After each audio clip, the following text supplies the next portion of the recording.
All right, welcome back. We're looking at pretty sizable crowds as the No Kings rallies sweep across the country.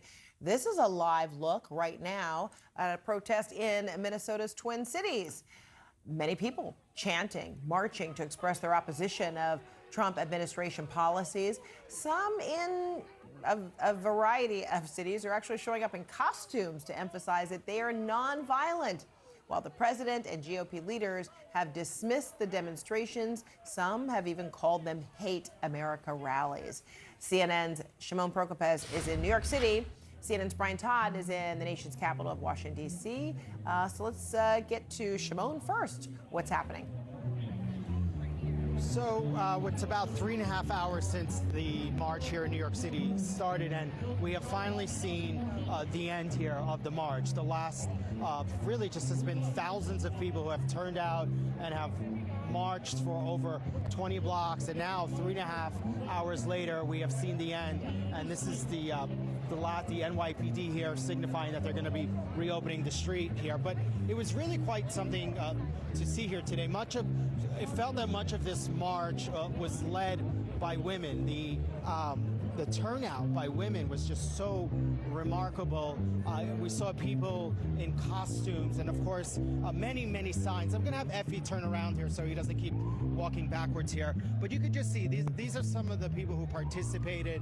A lot of people in costumes. Of course, all of this started in Portland, where protesters started coming out in costumes after an individual, a man who was dressed in a frog suit there, was pepper sprayed by federal officers. That started a movement, and we've been seeing a lot of that today. You can see there's another person here in a unicorn costume.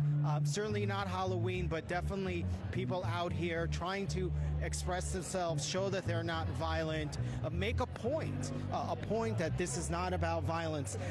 I saw a lot of families out here, kids with their parents, sort of here to express themselves. Also, you know, a woman that I spoke to who is 76 years old and said she was out here in the 60s and again wanting to do this, wanting to participate in this march because she felt she does not want history to repeat itself, and she's very worried about so much of what she's seeing. So this has been going on out here now for over 3.5 hours.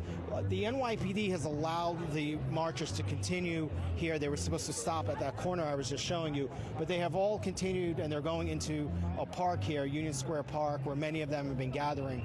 And it's just about to come to an end here, but most of the people are just hanging out at this point. And the other thing that I think what's been very interesting out here, people have been smiling a lot. It's been a moment for them to be together, to express themselves together, and to feel like they are making a difference. And many people I spoke to talked about that here today, trying to just enjoy a moment together despite all their worries and concerns with what's going on. All right, Shimon Prokupecz from New York City to Washington, D.C. The turnout has been pretty sizable. Let's check in now with Brian Todd there in the nation's capital. What's happening? Well, Fredricka, this program of speakers just ended a short time ago. I can tell you that the crowd is thinning out here. People have started to leave, but boy, it was jam-packed here just a few minutes ago when the program of speakers was still going on. You had Senator Bernie Sanders, who just wrapped up to a rousing round of applause. Senator Chris Murphy spoke. Bill Nye, the science guy, spoke.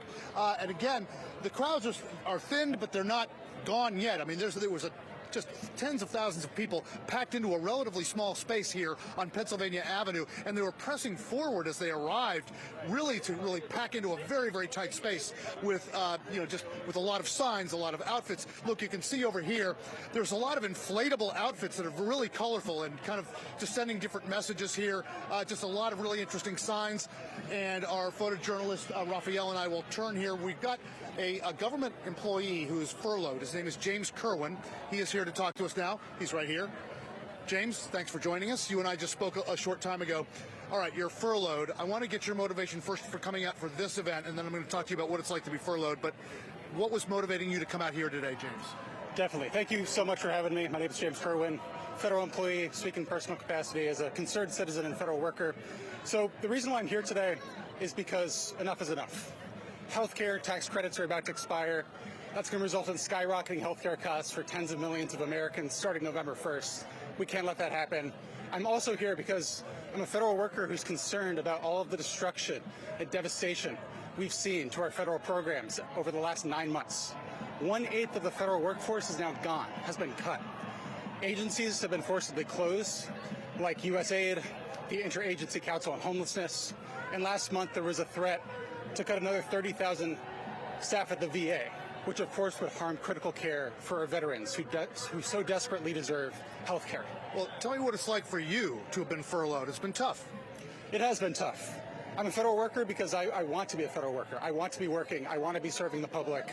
And of course, federal workers want to be receiving paychecks. We don't want to have to rely on loans and credit card debt just to make ends meet. But at the same time, I'm here, as are thousands of other federal workers, because we want Congress to hold the line, and we want them to pass a budget that will protect federal workers, protect federal programs, and protect health care for tens of millions of Americans. Are you concerned about possible retaliation? You're still with the National Labor Relations Board as an employee. Are you concerned about potential retaliation? You're part of a union as well. Retaliation for coming here, for talking to us, for just being part of all of this? I am. If I'm being honest, I've already had friends that have received discipline. I've even had a friend who was a public whistleblower, front page of the New York Times, and was fired exactly a week later after he followed every procedure in the book to make sure he was correctly whistleblowing about the destruction and devastation at the Fair Housing Unit of HUD. And so, of course, I'm concerned. I'm concerned that I could be retaliated against, that I could be fired, that any number of things could happen to me. But we can't let that silence us. We have to be willing to speak. We have to be willing to stand up when we see harms occurring. That's what it means to be a good citizen. That's what it means to be a good person. James, thank you very much for talking to us. We really appreciate you taking the time. And you got a sense there, guys, of just, the risks that some of these people are taking for speaking to us and coming down to rallies like this. James just gave us a very good illustration of that. Yeah, and he gave a list of reasons as to why it is worth the risk in his view. All right, Shimon Prokupecz and Brian Todd, thanks to both of you. Appreciate it.